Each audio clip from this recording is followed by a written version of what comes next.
The opinions, viewpoints, and beliefs presented on this program do not necessarily reflect those of the management, the affiliates and broadcast partners, or the sponsors. Listener discretion is advised.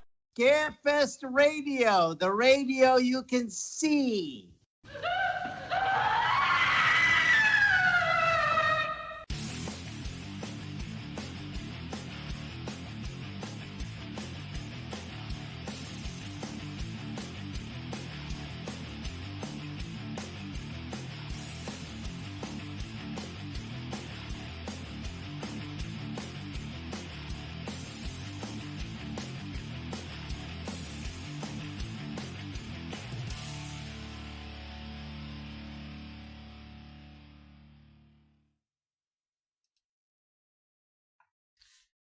And hello and good evening, everyone. This nice laid-back Friday evening.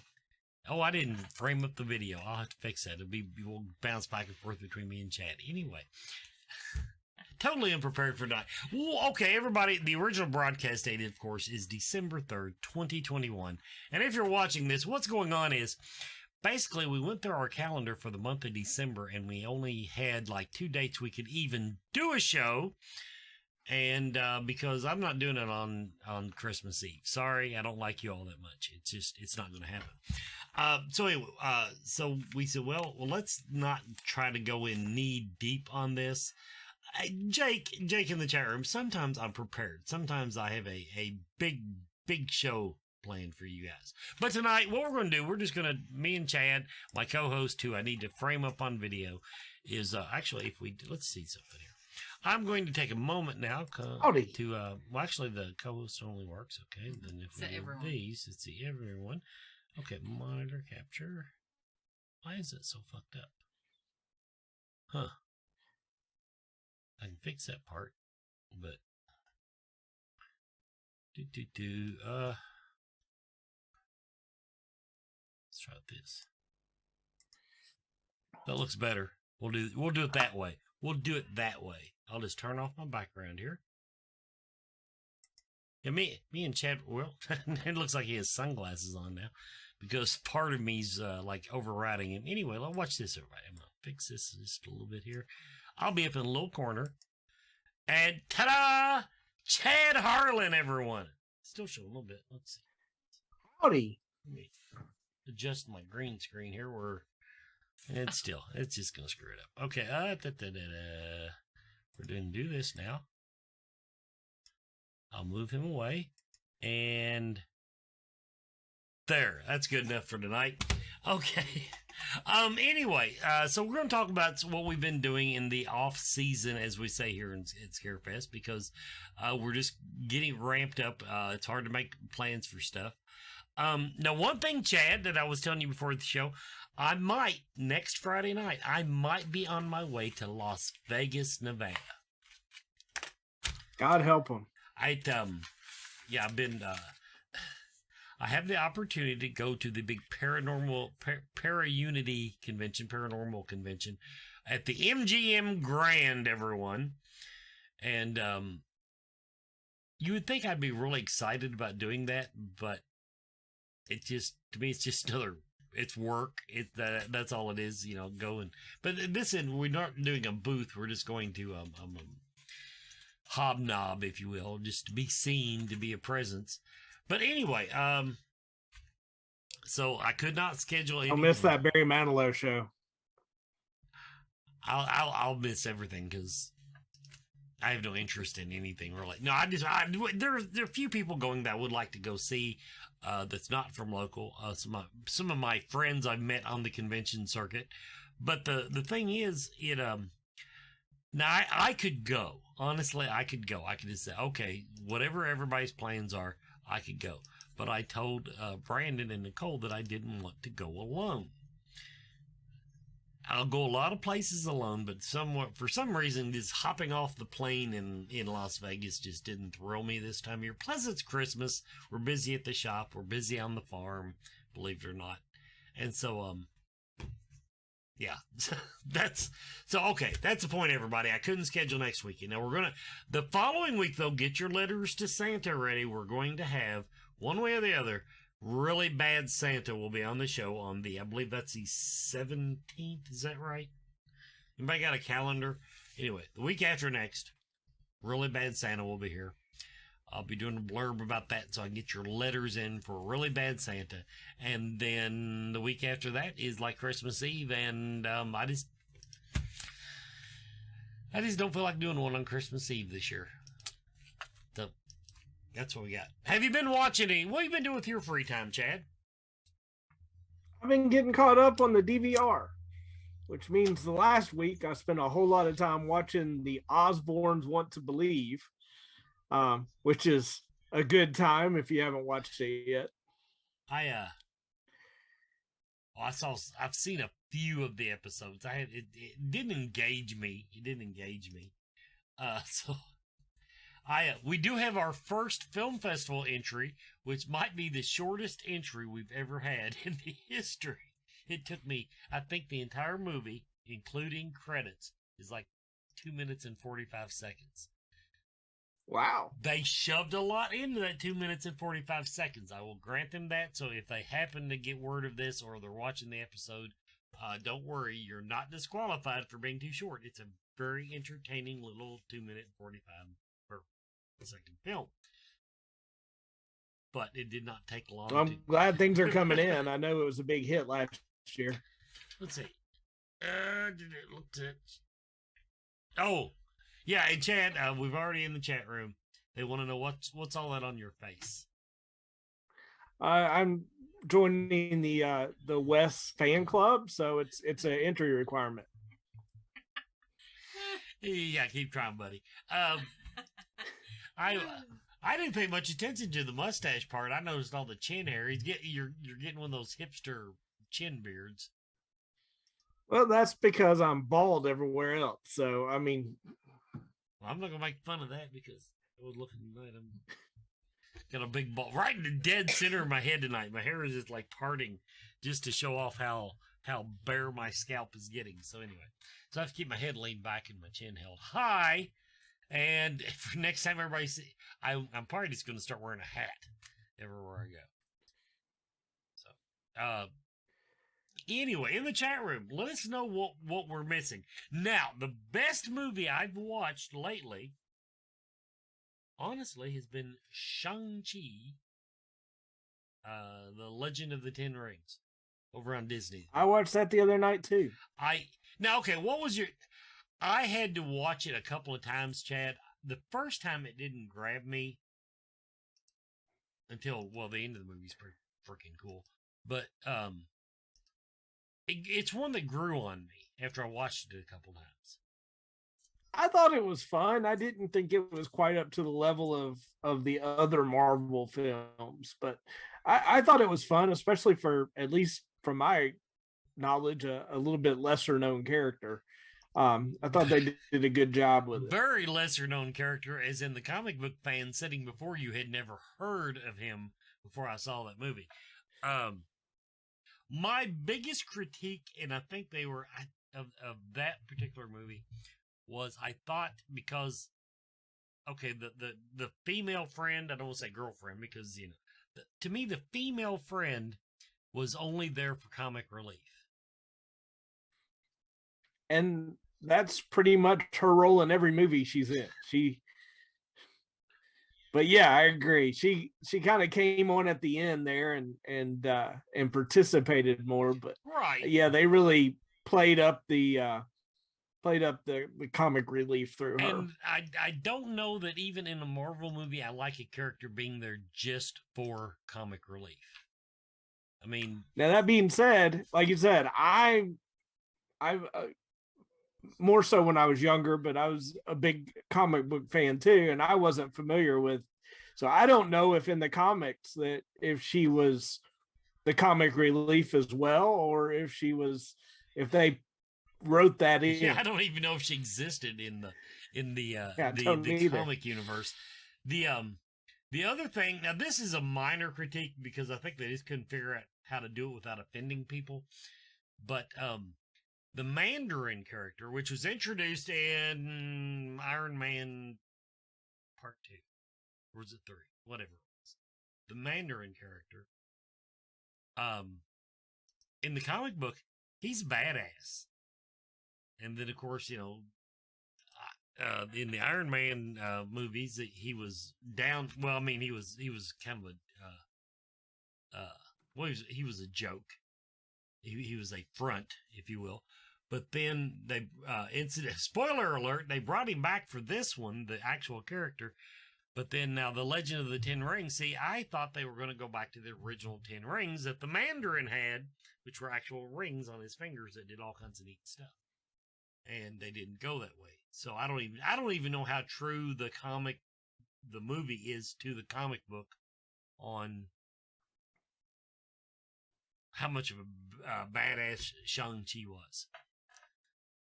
So yeah, like I said,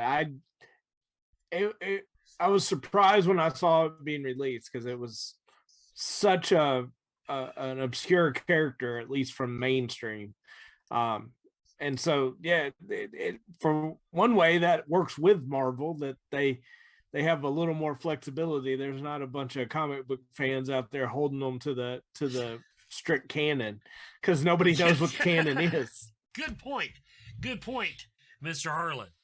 Now, Jake, now this one I had not even heard of, but anyway, he's saying that, okay, it's on Showtime. That's why I haven't heard of it. Jake, we only talk about things that are on the streaming services, and Showtime, you got to pay extra. Of course, I guess Disney you do too. But anyway, he's saying Yellow Jackets on Showtime. And here's his synopsis. High school female soccer team's plane goes down in the middle of nowhere in Canada, and they're lost for 19 months. And then 30 years after being found, a reporter is trying to figure out what they did to survive. And they apparently did bad stuff. So. I've missed that one. That sounds like a familiar story, though. Yeah, it's like, let's see, what was it called? Alive, I believe was the name of the movie. But you got to admit, female soccer team is intriguing, Chad. It is. I may have to go see if I can check that one out. If it had just been a beach volleyball team, I'd rent that son of a bitch. Anyway, all right. Think female Lord of the Flies, but with cannibalism. Well, okay, once again, Alive. Of course, they were in Canada. They were probably an hour from the Quickie Mart. I mean, it's Canada. It's not deserted. Okay, so that's Jake's recommendation.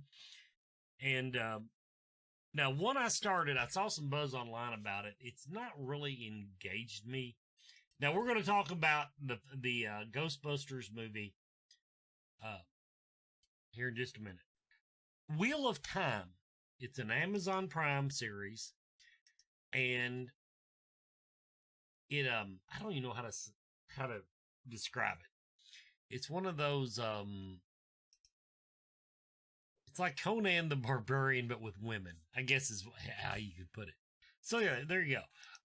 But it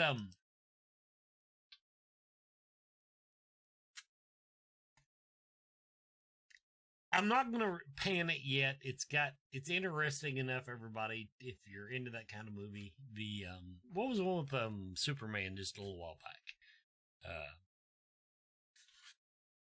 I won't say The Watcher. It was a W word, I think. Anyway, that, it's all this mythical stuff, magic and all these, and minotaurs and all these demons and stuff. Witcher. I knew it was a W word. The Witcher. You threw me with Superman, but okay, I'm with you now. Jake Godbold, God bless your heart. He knows everything about movies. And I think I'm on the 3rd episode, and it's not, like I said, maybe it will get better. I'll put that out there. So that's one I've started on. Now, Hawkeye, on the other hand, I'm finding quite engaging on Disney. I haven't watched it yet, but the previews look really good. Now, I was not familiar with the Kate Bishop character, but that was a newer character after I quit reading comic books. So apparently there is some canon there that, to evolve. So far it's been pretty engaging. It's funny enough, although now Kate Bishop, once again, they bring in a chick to do all the comic relief. Haven't figured that one out yet. But, so yeah, I'm enjoying that one. Of course, they only release it like 1 week at a time, like they do everything else on Disney, and you can't binge watch it. Yeah, that's why I haven't watched it yet. I'm waiting for all the episodes to get out there so I can binge through it. So you can knock it out in a Saturday afternoon. Now, tonight, Joe Lewis from Bonehead Weekly, now he does it at the later in the show, everybody. He will review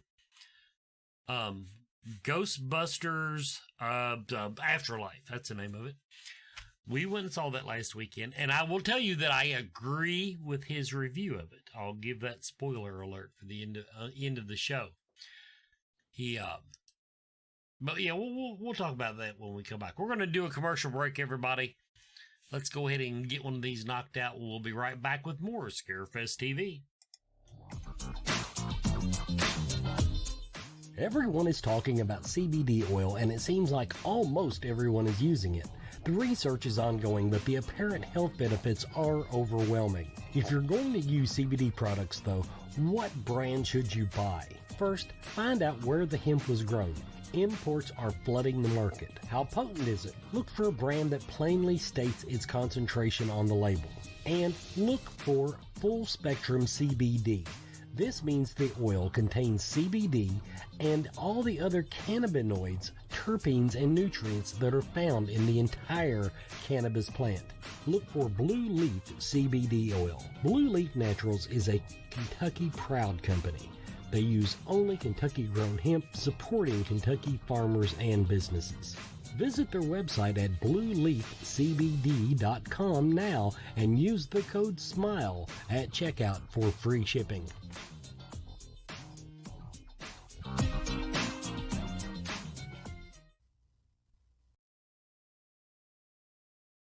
And while you all were gone, we were talking more about Hawkeye. I think we were talking about we both like the character.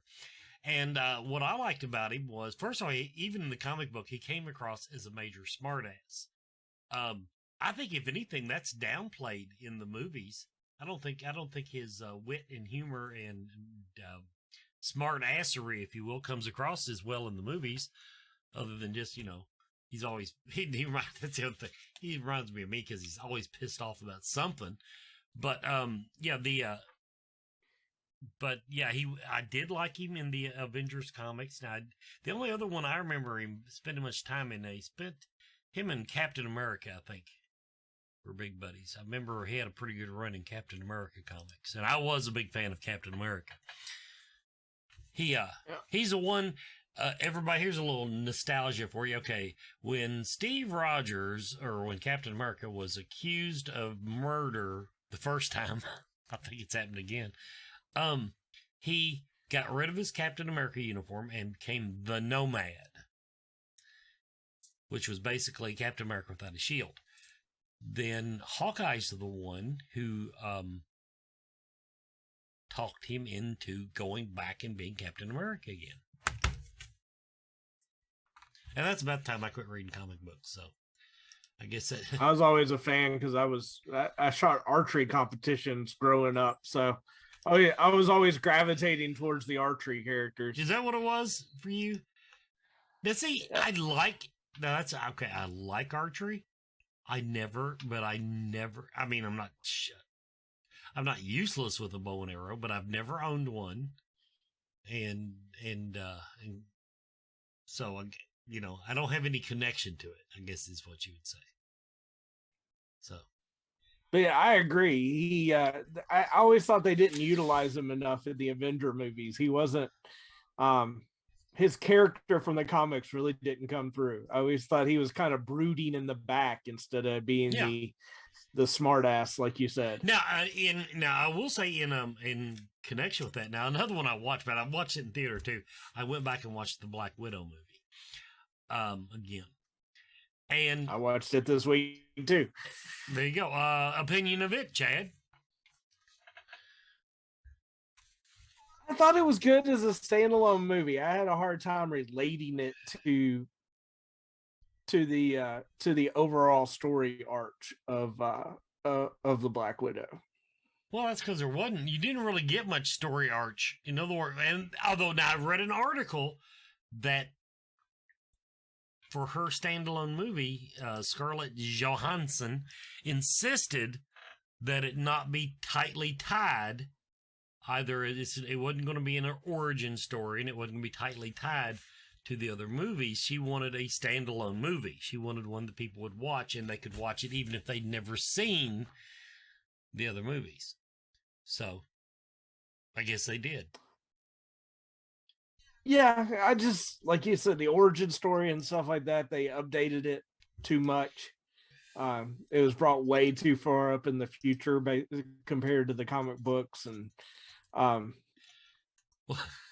that if you're going to watch Marvel movies, if they're going to start hopping around this freaking timeline like that, see that one, okay, they started off doing that bad enough, but now like this one is nestled in between Captain America 3 and Avengers Infinity Wars. No, that's Infinity War, that's right. So it's nestled in between them. So one of these days we'll have a big weekend party, Chad, where we just get all the movies lined up and then we're going to watch them in order. That sounds, we ought to do that at Lex Live. Yeah, there you go. That as opposed to our film festival, we're just no, okay. Anyway, so now I'm gonna start talking about.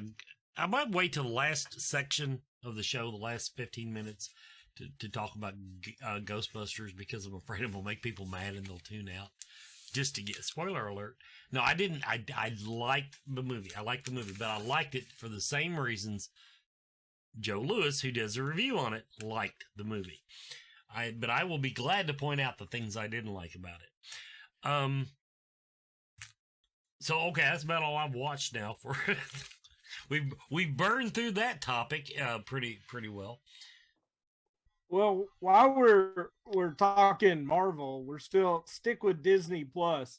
I also watched Jeff Goldblum's series. Okay, does it get better? The first episode about the freaking shoes.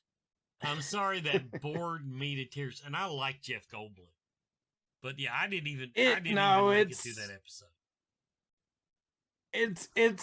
It doesn't get any better. No, it's just him being overly enthusiastic about really tongue in cheek. The only reason I bring it up now is the last episode of the second season is Monsters.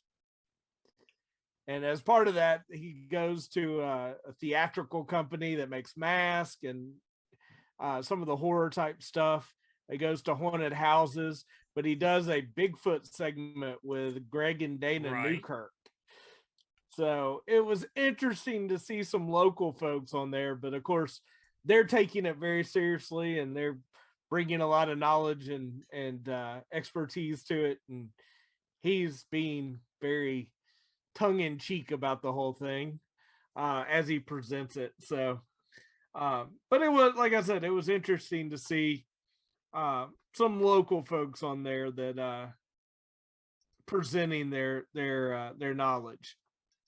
Now I don't know if she's in the chat room or not, but I will give a shout out to Shanna Hale only because Shanna, we have guest announcements.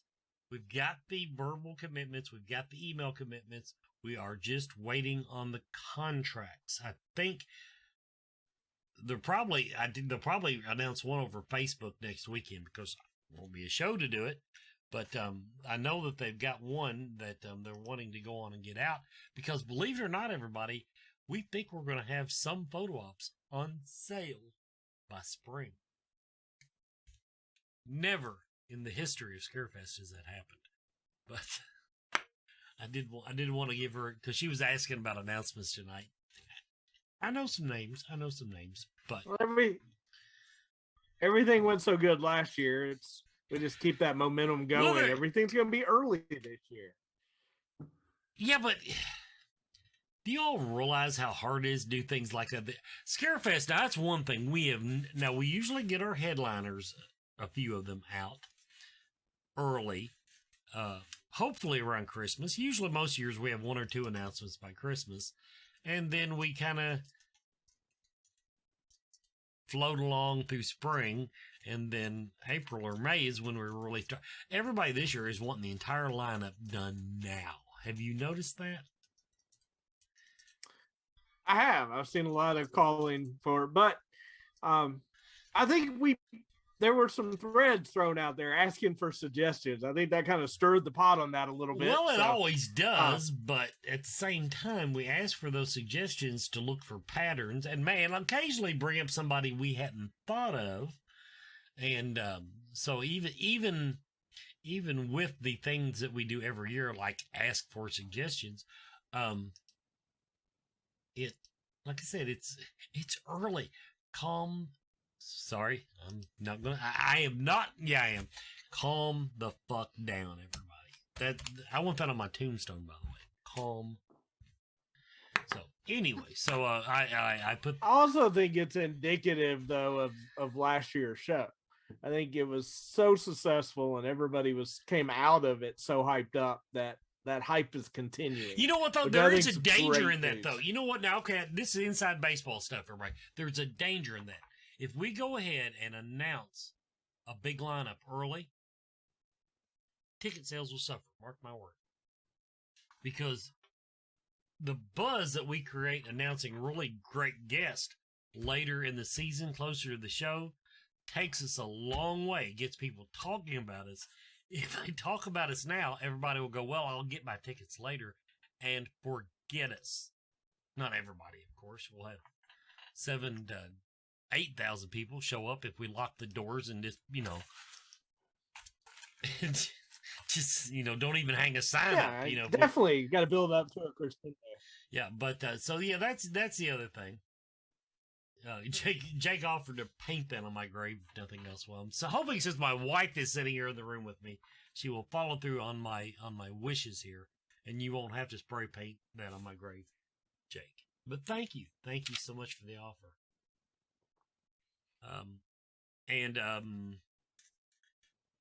Now Meredith here, I hope everybody's in the chat, watching the chat room.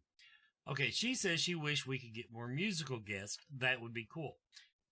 The occasional musical guest that fits in with our genre, 100% I'm for it. I think the ones we've had for the most part, have been great guests that enhance the experience. That being said, and I'm not going to name names, but we've also had a few that I wish they had just stayed the hell home. Because they're not used to the convention. I think part of it is they're not used to the convention environment. And they think because they had a hit song 30 years ago that, and they're still big on the music scene, they think they can throw that same weight around when they come to a convention. And a couple of them have been real pains in the ass. I'll just put that out there. And hope that I don't get fired for saying it. But now something like now we'll say guess her name, Lita Ford. She was a great guest. She was very popular, very great with the fans. Gave us absolutely no trouble that I know of behind the scenes. So there, that's not who I was talking about. Jake asked about Gwar, and I remember, but I don't remember there being so much trouble on the convention floor or with the convention as, like, they were just pains in the ass once they left the room. In other words, at the hotel, in other words, most of the bad feedback we got on them, I think came from outside the convention hall. That's why I remember it. So, but I think on the floor they were pretty popular. I don't know. I remember the year they came, but I don't remember there being a lot of buzz behind the scenes. So I guess that's a good thing. That means, unlike certain paranormal celebrities we've had where, everybody was bad-mouthing them behind the scenes, and I'm not going to name the name again. I've done it enough times on the show. Okay, everybody, we're at 9:30. We're going to do another commercial break, and we'll be back with more Scarefest TV.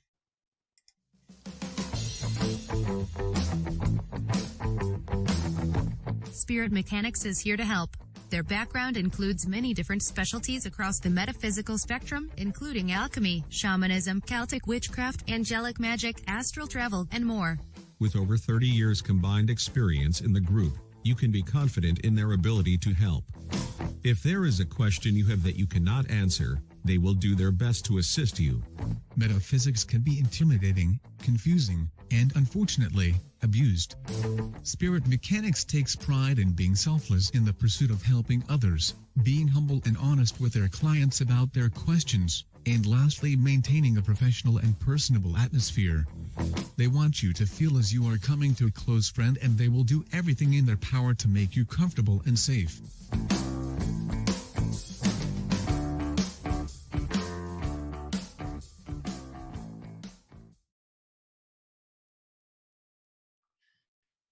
And we're back with the third segment of Scarefest TV.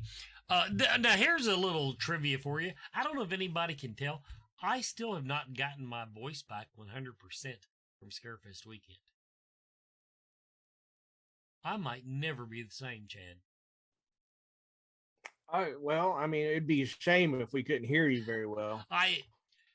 My voice, it's scratchier now. It's like,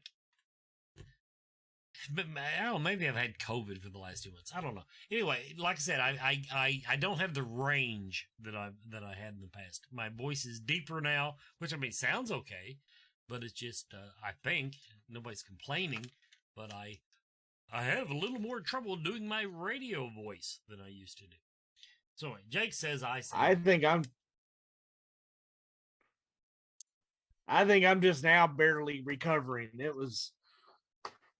Takes a few weeks, and the older I get, the more weeks it takes to recover every year. Yeah, don't it though?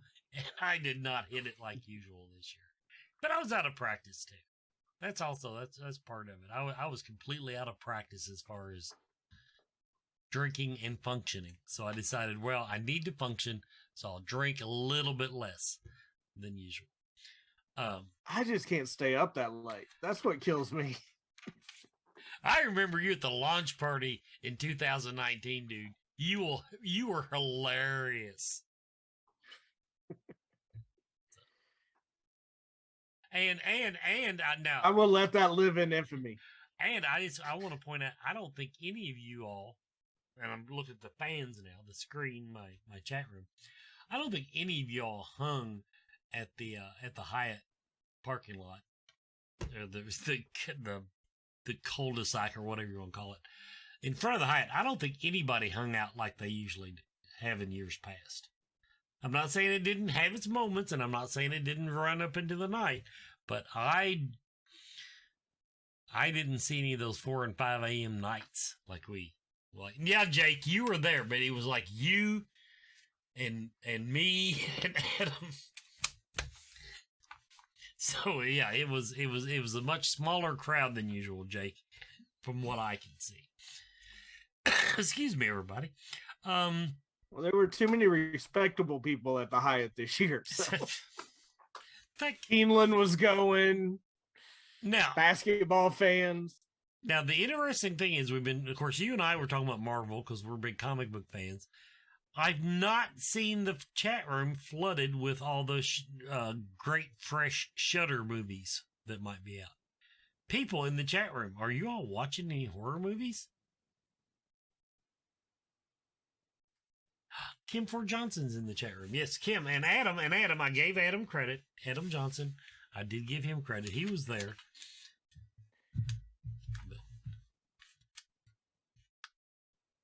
So anyway. I haven't watched any horror movies. I've been watching serial killer documentaries, so I had to switch to the real stuff for a while. My wife made me stop watching those type movies, so I've kind of. Oh, and by the way, now you were scaring me.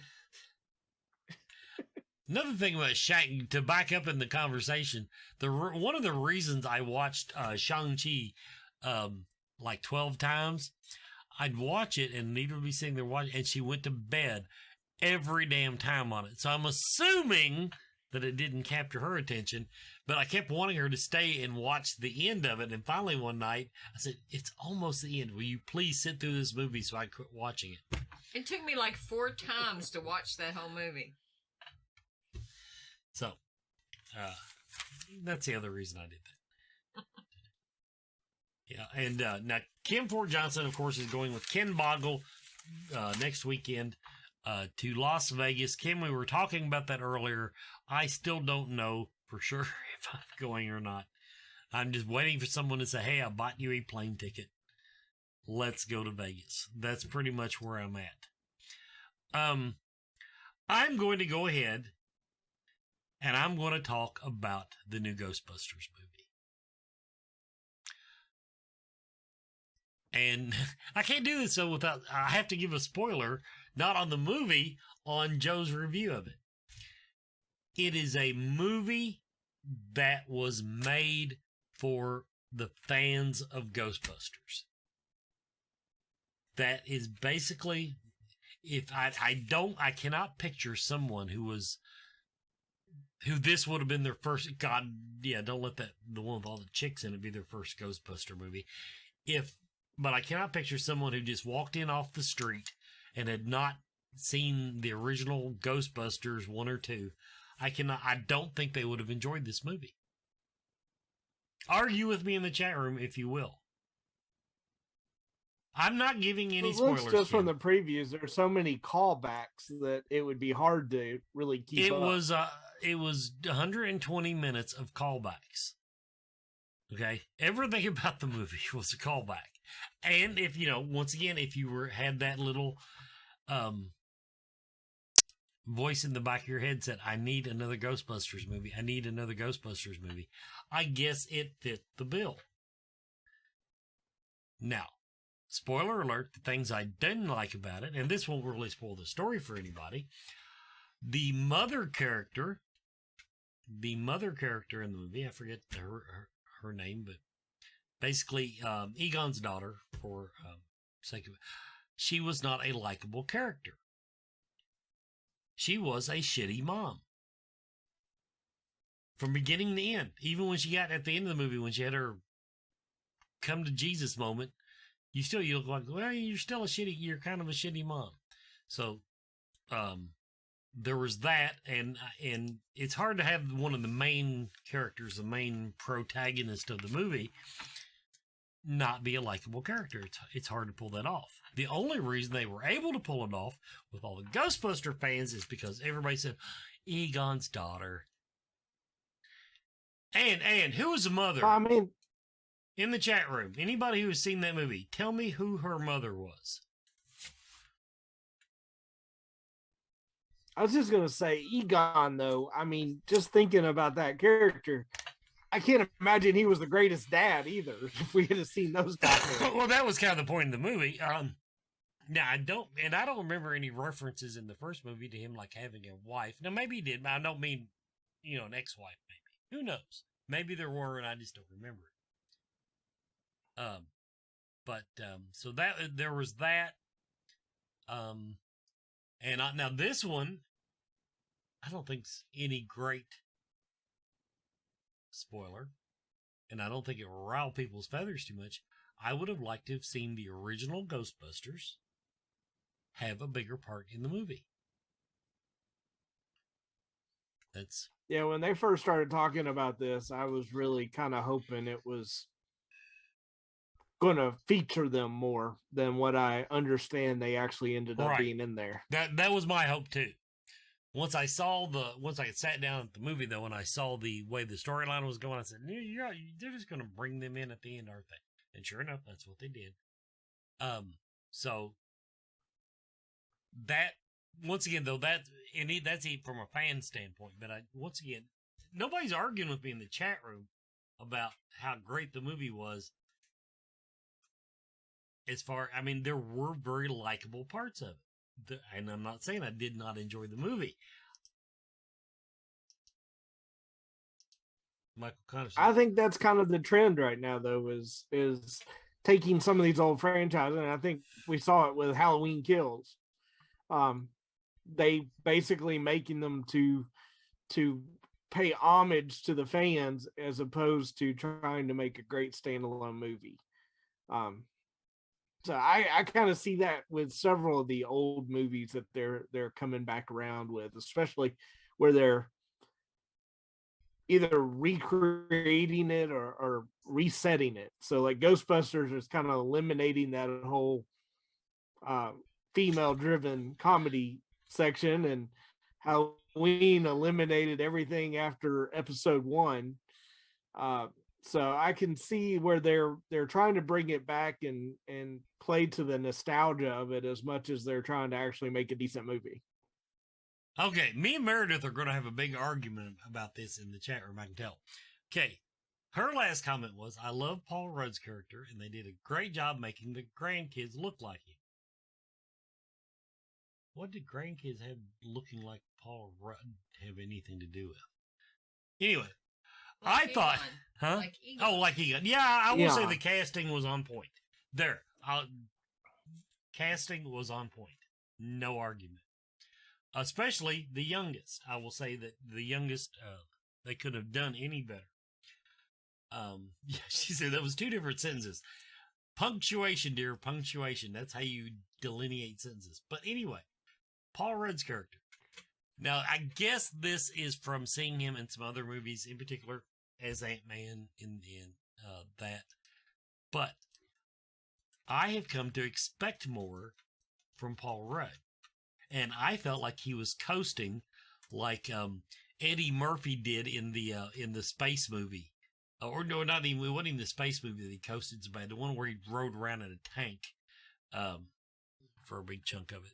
I thought Paul Rudd coasted through this movie. There, I said it. I just realized he's the common thread through all of our discussions tonight. Let's see. Well, pretty much, yeah.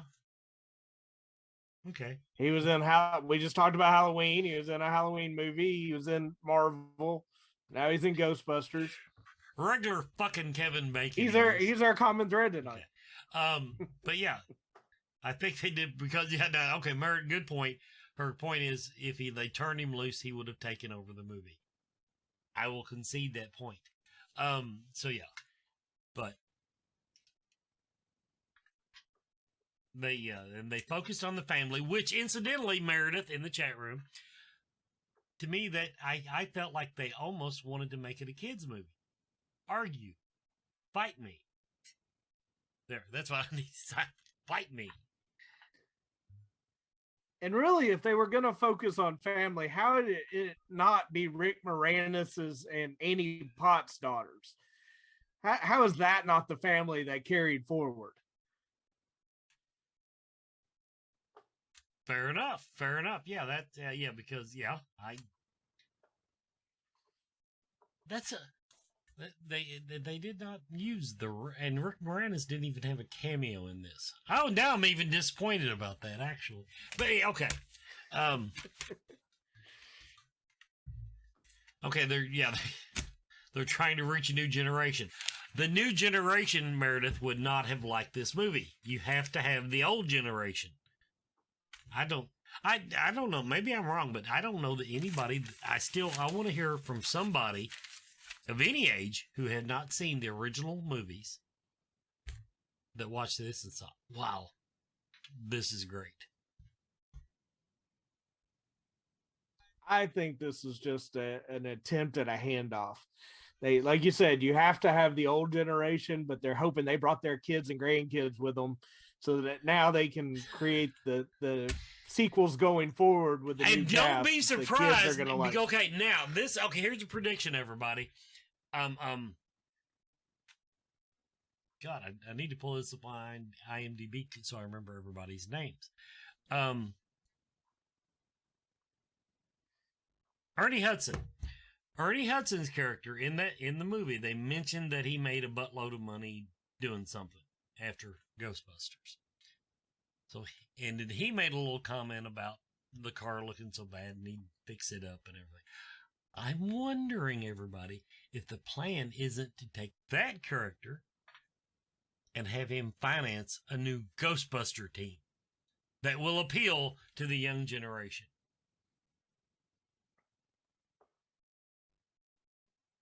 You think? I hope so. I mean, I'd like to see it go forward. I always thought those movies were a lot of fun. But so I'd like to see them do something with it, but they got to do it right. There's too many bad sequels out there nowadays. They need to do it right. Okay, now the other thing about it is, okay, they spend a lot of time in the movie talking about the first movie, about the whole end of the world, blah, blah, blah, with Zool and all that stuff. Now, the way I remember it, Ghostbusters 2 had an entirely another end of the world that was noticeable in New York. In other words, it made the news in New York. They hardly reference that in this movie. It's like part 2 just never happened. They only talk about part 1. And that bugged me. I mean, it's not a make or break thing, but it did bug me. Well, there was a part 3 too. Was there a part 3? I don't even remember. It was. I don't even remember part 3. I'm pretty sure. There was a TV series, I know that. Okay, it's time for commercial. What? Ernie Hudson somewhere, he said he wanted to be the new Ghostbusters, what Nick Fury was in the Marvel movies. Was that the one? Yes. Okay. There you go. I didn't even read the interview, and I predicted that. So there you go. So they do, and they made enough money off this they can probably afford to finance another movie. The video game is technically the third installment. Jay Godbold says that. So did you play the video game maybe, and you just remember it as being a movie? It may be. For some reason I thought there was a third one. Anyway, okay, we're going to go to commercial break now. Then we're going to come back to Bonehead Weekly, and then we'll finish out the show. Thanks, everybody, for hanging out with us on a casual Friday.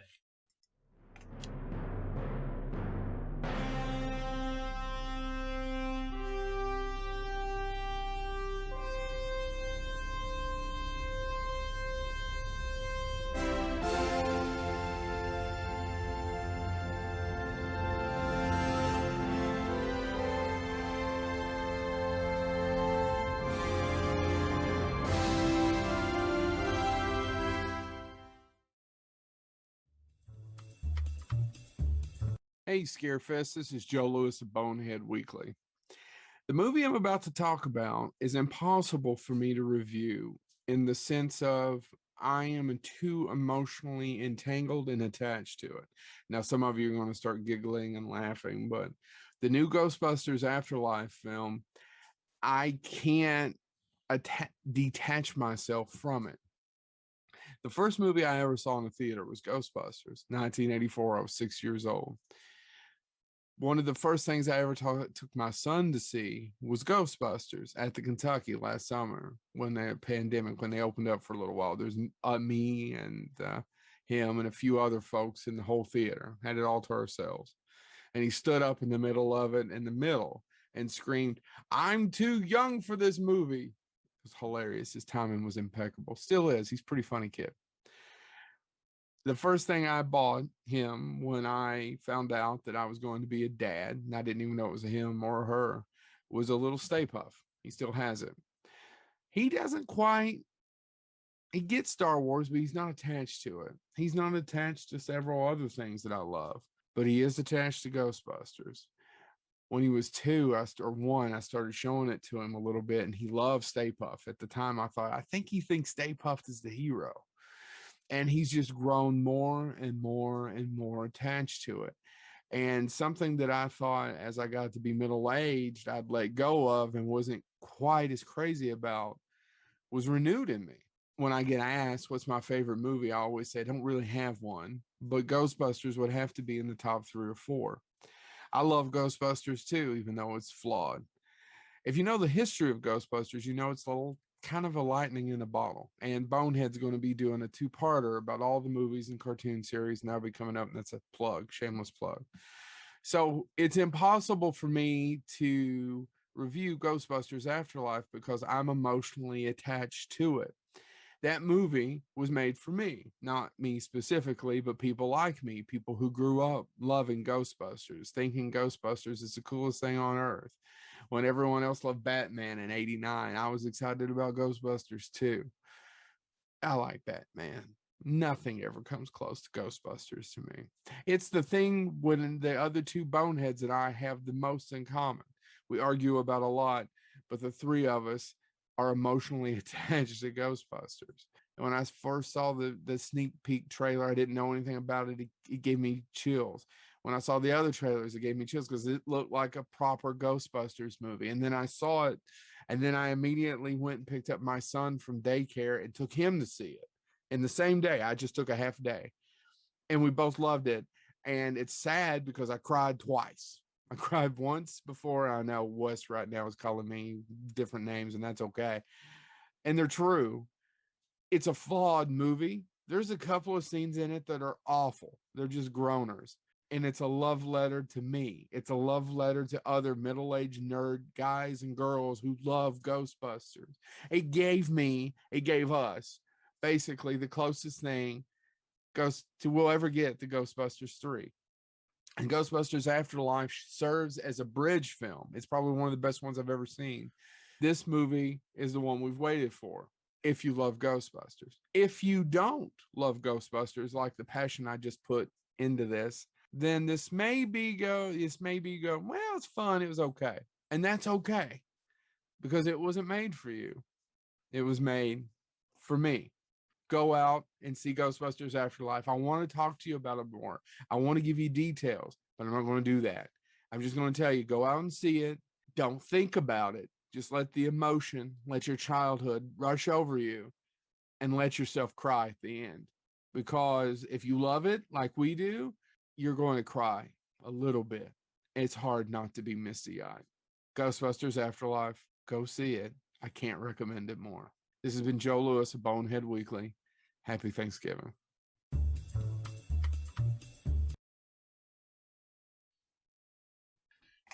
Now, you'll have seen the review, and as you see, me and Joe pretty much agree. Now, I did not cry.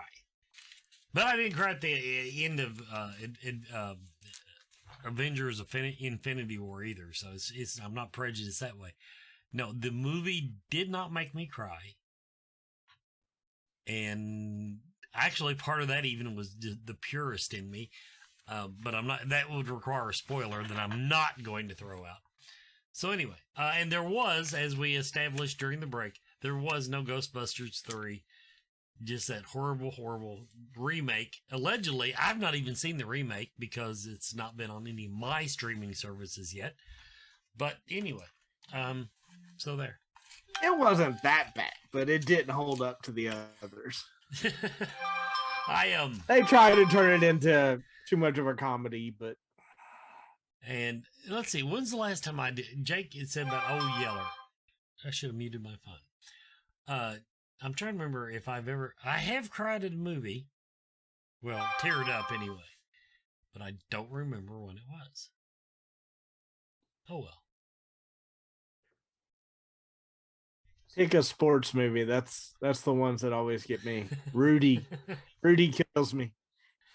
But anyway, maybe I'm not emotionally available enough to cry at movies. Maybe that's what it is.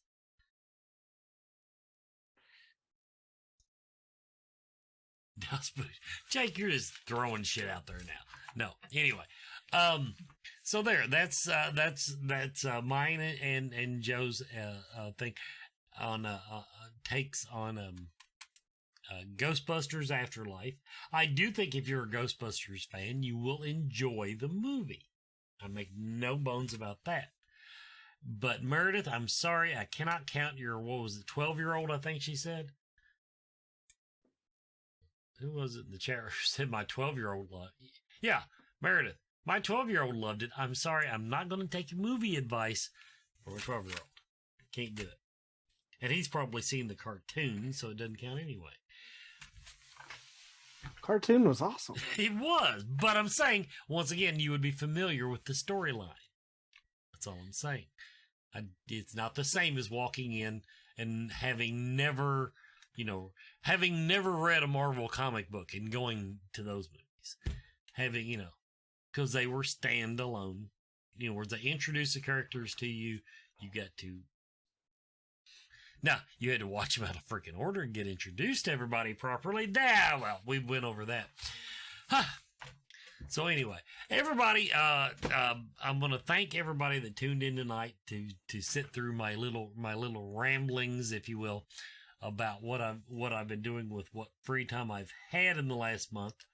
We're going, like I said, don't look for an episode next Friday.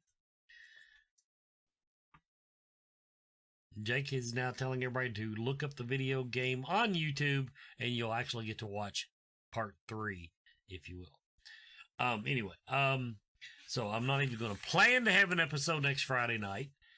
I will post on Facebook closer to the time once I know something solid. For all I know, I might be going to the Mystical Fair and doing tarot card readings next weekend, but I don't know. So, and that's the episode tonight. This might be the most laid-back episode I've ever done. Possible. It was fun. It was fun, but you gotta keep people engaged. You gotta keep them entertained, and I hope that I was able to bring enough people in from the chat room to pull that off. I wanted to take phone calls, but it occurred to me after I announced that because right now we're using Zoom to do the show, I started to bring my phone calls in on Skype, and Chad would not have been able to hear the phone calls. And I think that would have been detrimental to the quality of the episode. So, just put that up. Since when did I ever weigh or matter anyway, though, You Wes? matter, Chad. You are an important... Everybody... No, I ain't going to say it. Might jinx it. But anyway, Chad is an integral part of the Scarefest television cog. Make no mistake about it. And but now you don't get to do my New Year's episode. The New Year's episode, I've invited back the John and Stacey Edwards to do the year in review, and they're just that's my thing. But I can't wait to watch it. If you want to do your thing, you can do your thing. We can set you up. And so everybody, thanks for watching. Don't forget. Letters to Bad Santa. I'll be gathering those up. I'll tell you where to email them to here very, very soon on Facebook. So we can do letters to Really Bad Santa or Dirty Santa or whatever you want to call him. We need another ghost story. We had a ghost stories? Oh, yeah, we did have a ghost story. Meredith enjoyed that. That was a good episode. Well, we might have to do that again. We did that for Halloween last year, didn't we? I don't remember. It might have been. It might have been for Halloween. I think it was back during the height of the plague, and nobody was allowed to leave the house. So we'd ask everybody to tell us ghost stories. But that we might do a fan participation one like that again. Anyway, everybody, this has been Scarefest TV. Thanks for watching, and we will try to get everything back on the rails for the new year. Just don't expect anything but Bad Santa this month because the month is screwed. But Merry Christmas, Happy Holidays, any other thing you want to take away from it. We'll be back in 2 weeks.